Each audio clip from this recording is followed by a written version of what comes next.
Sa sobrang kalasinggan, may nagalaw na tao ang isang bugoy. Pagkagising niya kinaumagahan ng mahimasmasan. Tulala siya, sa ilalim ng sarili niyang kumot na gutay-gutay at butas-butas. Paanong may nakahigang isang babaeng ubod ng puti, ang matingkad na pulang mantsa sa sapin ng kama, na parang kutsilyong tumatarok sa kanyang mga mata.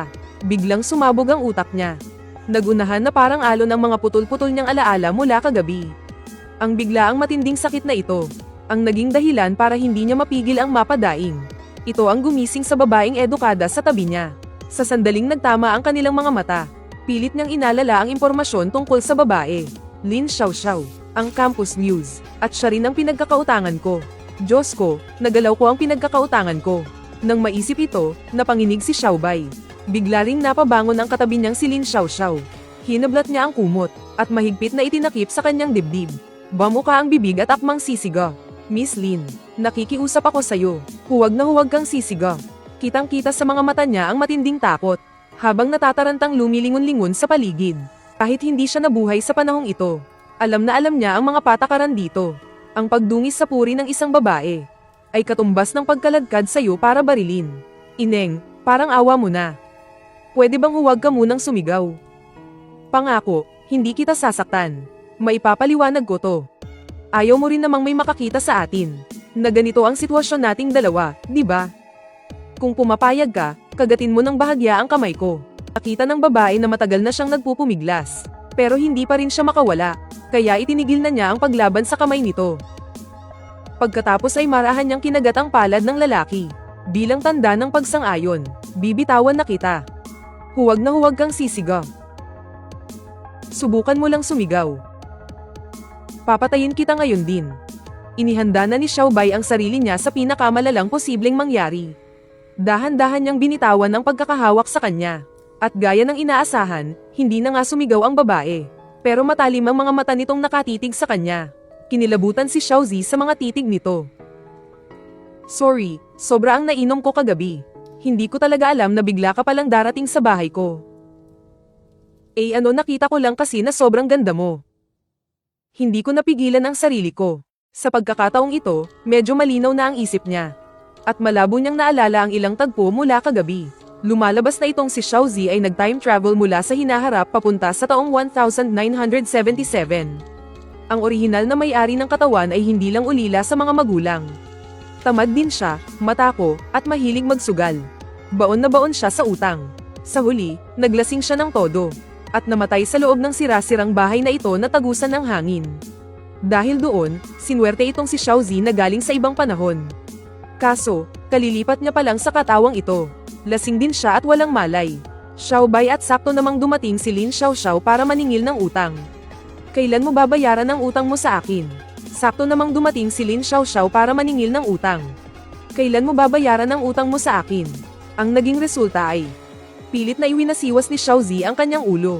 Nang maalala niya ang kanyang ginawa, sinumpa niya ang sarili sa isip niya na mas masahol pa siya sa isang hayop. Lin Xiaoxiao. Kasalanan ko ang nangyari, patawarin mo ako. Kahit patayin mo ako o saktan, wala akong kahit anong reklamo. Pero ang babae, matapos marinig ang paliwanag niya, ay ganoon pa rin kalamag ang ekspresyon ng mukha. Wala man lang siyang anumang reaksyon. At hindi rin siya nagsasalita. Tapos na akong magsalita, mag-react ka naman. Kahit nasaksakin mo ako ng kutsilyo ngayon din. Pangako, hindi man lang ako iilag. Hindi pa rin nagsalita ang babae. Sa halip, bigla siyang tumayo. Binalot ang katawan sa kumot. Dali-daling kinuha ang damit at tumakbo palabas. Napatingin sa ibang direksyon si Xiaobay. Pero agad niyang napansin ang matingkad na pulang mantsa sa kumot. Parang sumabog ang isip niya. Ito ang unang beses. Hindi ako makapaniwala. Bago pa man ikasal, sino ba namang basta-basta nalang ibibigay ang sarili? Xiaobay, Xiaobay. Tingnan mo naman itong ginawa mo.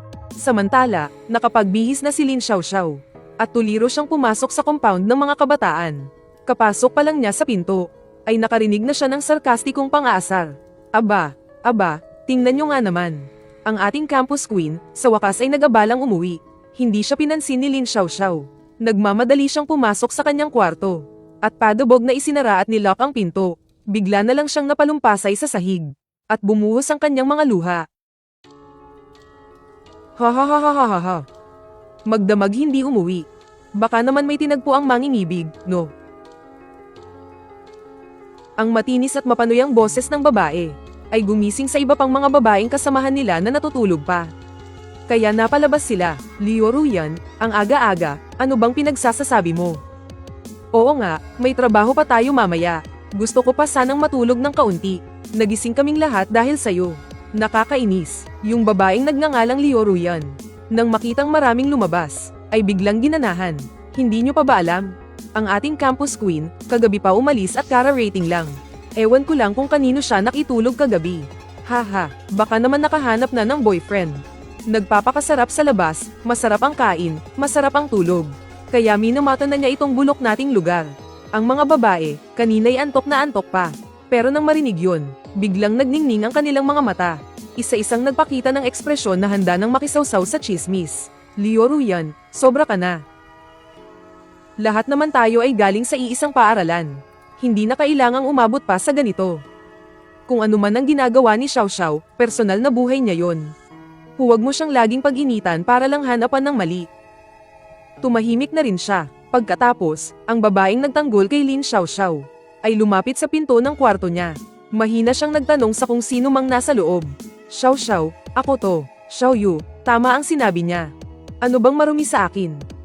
Xiao Xiao, ano ba talaga ang nangyayari? Xiao Yu, patawad. Sa susunod na buhay na lang ulit tayo maging matalik na magkaibigan. Sa labas, hindi na mapakali si Shen Yu sa sobrang pag-aalala. Samantala, sa loob ng kwarto, si Lin Xiao Xiao ay nanginginig ng isinasabit ang lubid. Ipinasok niya ang kanyang leeg sa silo. Tahimik na damaloy ang dalawang hibla ng luha sa kanyang mga pisngi. Isang malakas na kalabog, sinipa niya ang silyang kinatatayuan. Huwag. Tulong. Bilisan nyo. Nagtangkang magpakamatay si Xiao Xiao. Mula sa malayo, narinig ni Xiao Bai ang sigaw ng paghingi ng tulong. Dali, Xiao Bai. Bilisan mo, sirain mo ang pinto. Nagtatangkang magpakamatay si Xiao Xiao sa loob ng kwarto. Sumugod si Xiao Bai. Isang sipa lang at bumulagta ang pintong kahoy. Siya ang unang pumasok sa kwarto.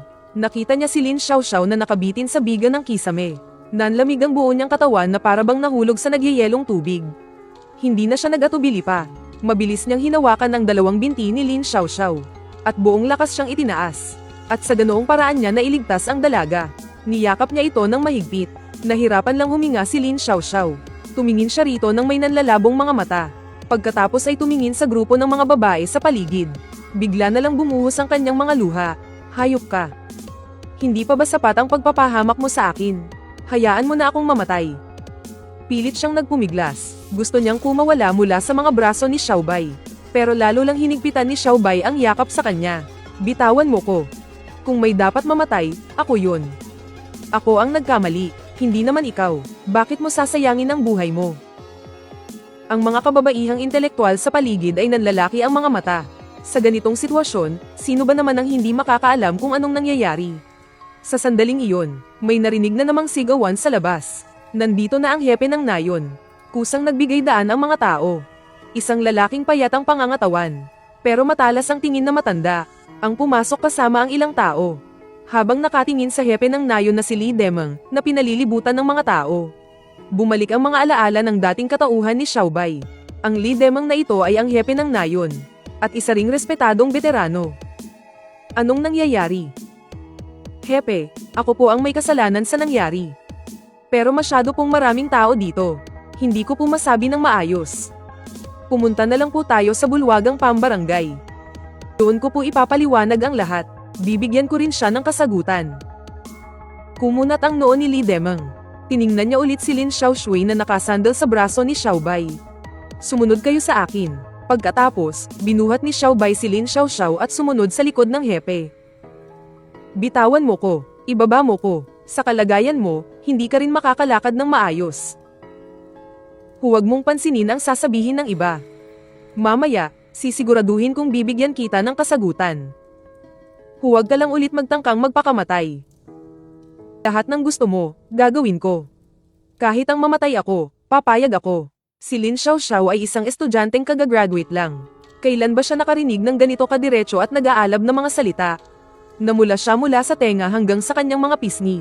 Hiyang-hiya siya, sa bakuran. May nakatayo pang malaking grupo ng mga usisero. Hindi niya kayang harapin ang mga tingin sa paligid.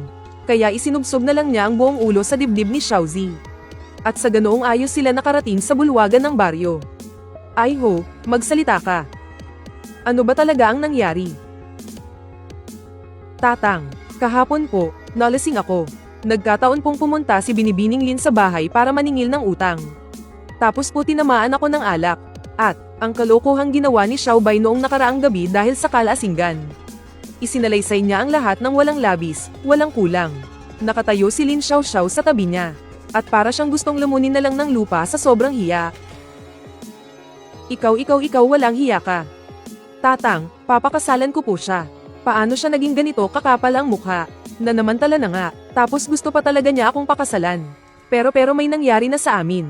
Maliban sa pakasalan siya, mukhang wala na akong ibang pagpipilian kundi ang magpakamatay. Gago, akala mo porket sinabi mong papakasalan, ganun na lang yun. Hindi mo ba nakikita kung anong klaseng tao ka? Edukada yang babae, babalik yan sa syudad balang araw. Alam mo bang sinira mo na ang buong buhay niya? Tapos gusto mo pang mamilit? Ang ganda ng pangarap mo, no? Pero nangyari na ang nangyari. Maliban sa pakasalan siya, mukhang baril na lang yata ang kahahantungan ko, di ba? Ayaw niya. Kahit nabarilin ka pa, kailangan mong pagdusahan yan. Nanahimik ng matagal ang matandang kapitan ng baryo.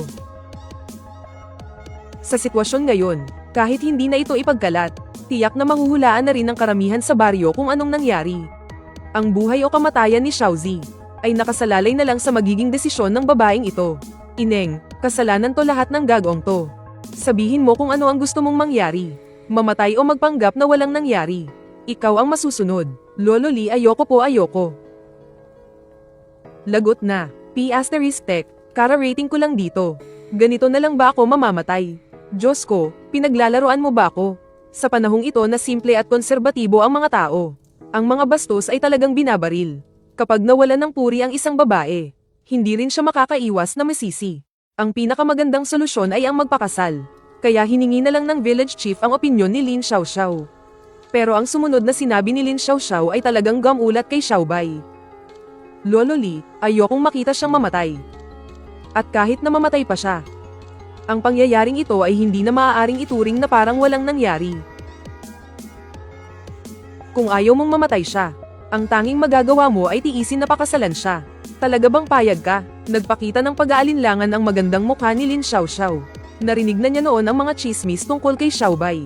Nakita ng village chief ang pag-aalinlangan at paghihirap sa mukha ni Lin Xiaoxiao. Alam niyang mabait na dalaga ito. Ngunit sinira lang ng walang hiyang ito. Gusto na niyang balatan ng buhay si Xiaobai. Hindi ka pa ba magsasalita para bigyan ng kasiguraduhan ang dalaga? Binibining Lin, ipinapangako ko sa iyo. Kung papayag kang pakasalan ako, si Xiaobai, ibibigay ko ang buhay ko sa iyo mula ngayon. Hanggat nabubuhay ako kahit isang araw, hinding-hindi ko hahayaang danasin mo ang anumang sama ng loob. Ngunit kung hindi ka papayag, kahit barilin pa ako, hinding-hindi ako magrereklamo laban sa iyo. P***tech, kailan pa naging ganito kagaling magsalita ang batang to? Kahit akong matanda na ay naantig at halos maiyak sa narinig ko. Ang isang taong tulad ko ba ay karapat-dapat talagang magkaroon ng pamilya? Pero kung hindi ako papayag sa kanya, baka nga barilin talaga siya. Ayokong mamatay ka. Kung ganun, ibig sabihin pumapayag ka ng pakasalan ako. Namula ng husto ang mukha ni Lin Xiaoxiao. Gusto niyang sabihin na hindi iyon ang ibig niyang sabihin. Pero hindi pa siya natatapos magsalita. Lumapit si Xiaozi at niyakap siya. Sa huli, dahil sa pakiusap ng matandang village chief, pumayag nga si Lin Xiaoxiao. Sa huli, lumabas siya ng village committee na namumula ang mukha. Mga kababayan, mga dalaga't may asawa, simula bukas, si Lin Xiaoxiao, si educated youth Lin, ay asawa ko na. Kung may maglalakas loob pang magchismis sa likuran namin, huwag niyo akong sisisihin, si Xiaozi, kung maging malupit ako. Si Liu Ruyan, para siyang estudyanteng tinawag ng guro. Agad siyang namula at hindi nakaimik. Pagbalik sa kwartong tinitirhan ni educated youth Lin Xiaoxiao, inikat ng tingin ni Xiaobai ang buong kwarto. At tumango siya, tila nasisiyahan. Kahit na medyo maliit itong kwarto, mas maayos pa rin to kaysa sa tinitirhan niya. Nang marinig ni Lin Xiaoxiao ang tawag na iyon, namula na naman ang mga tainga niya. Umatras siya ng isang hakbang, para iwasan ang kamay niyang hahawak sa ulo niya. Wag mo kong tawaging ganyan. Sige, anong gusto mong itawag ko sa'yo? Baby, darling, asawa ko, baby darling. Ang susunod na target ni Xiaobai ay dumiskarte ng pera. At pagkatapos, engran din niyang sasanduan si Lin Xiaoxiao pa uwi. Xiaobai, pwede mo bang aipangako sa akin ng isang bagay? Ano ka ba, pwede mo naman akong utusan? Hindi mo na kailangang magpaalam pa. Kung ganun, simula ngayon, bawal ka nang lumabas para magloko. Tayo mamuhay tayong dalawa ng maayos. Pwede ba? Nang marinig niya ang mga salitang iyon, naghalo ang iba't ibang emosyon sa puso ni Xiaobai. Alam niya ang bigat ng mga salitang binitawan nito. Sa panahon nila, para ang isang babae ang kusang magsabi ng ganito. Nangangahulugang ipinagkakatiwala na niya sa iyo ang kanyang puso't kaluluwa. Mula ngayon, mamumuhay tayo ng maayos. Nakuha ni Lin Xiaoxiao ang sagot na gusto niyang marinig. Sa kanyang mga matang tila walang emosyon, sumilay ang kagalakang halos hindi mo mapansin model. Nang makita ito ni Xiaobai, muli niyang hinaplos ang ulo nito. Habang ang dalawa ay parang magkasintahang. Sobrang sweet sa isa't isa. Bigla na lang may narinig na isang boses sa labas na parang panira ng eksena. Xiaoxiao, okay ka lang ba? Ang nagsalita ay ang kaibigan ni Lin Xiaoxiao, si Shen Yu. Sasabihin na sana ni Lin Xiaoxiao na ayos lang siya, nang biglang may kumirat sa isang parte ng kanyang katawan. Hindi niya tuloy maiwasang mamula ulit sa hiya. May ibibilin lang ako sa'yo. Kung sakaling may manggulo sa kanya, sana sabihan mo ako kaagad. Huwag niyo na lang pansinin, parang aso lang na tumatahol. Pagkatapos niyang ibilin ang mga yon, dir-diretso na siyang naglakad palabas. Napatulala na lang ang dalawa habang pinagmamasdan ang likod niya. Bigla nilang naramdaman na parang naging estranghero siya. Habang iniisip yun, lumingon si Shen Yu. At nakita niya ang kaibigan niyang may itsurang sobrang in love. Bata ka, itigil mo na yang binabalak mo. Ang baril ng tatay mo. Ibinilin sa akin dahil ayaw niyang pumasok ka sa bundok para mangaso. At matulad sa nangyari sa kanya, Lolo, sinuwag man ng baboy ramo ang tatay ko. Hindi ibig sabihin na ganun din ang mangyayari sa akin. Saka paano ko naman bubuhayin si Xiaoxiao kung hindi ako mangangaso? Naging napakasinsero ng pagkakasabi ni Xiaobai. Idagdag pa ang kanyang pagluhod. Kaya lamambat na rin ang puso ng matandang village chief. Sige na nga, pagbibigyan ulit kita. Pagbalik sa kanyang bahay na yari sa putik, dali-daling binuksan ni Xiaobai ang lalagyan ng baril. Ito ang pinakakilalang Type 56 na rifle noong panahong iyon. Hindi lang baril ang laman ng lalagyan. Mayroon ding mga 7.62 bala na nakabalot sa 3 madilaw na papel na may langis. At may kasama pang isang reserve magazine. May baril na, sapat din ang bala. Ano pa ang hinihintay?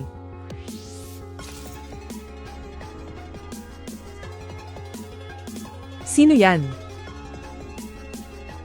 Isang malinaw at malambing na boses ang narinig mula sa labas. Boses iyon ng kanyang mapapangasawa, si Lin Xiaoxiao. Maya-maya, mahinahon itong pumasok sa loob. Isinara ni Xiaobai ang pinto. Paglingon niya, napansin niya ang mga kamay ng dalaga na nakatago sa likod nito.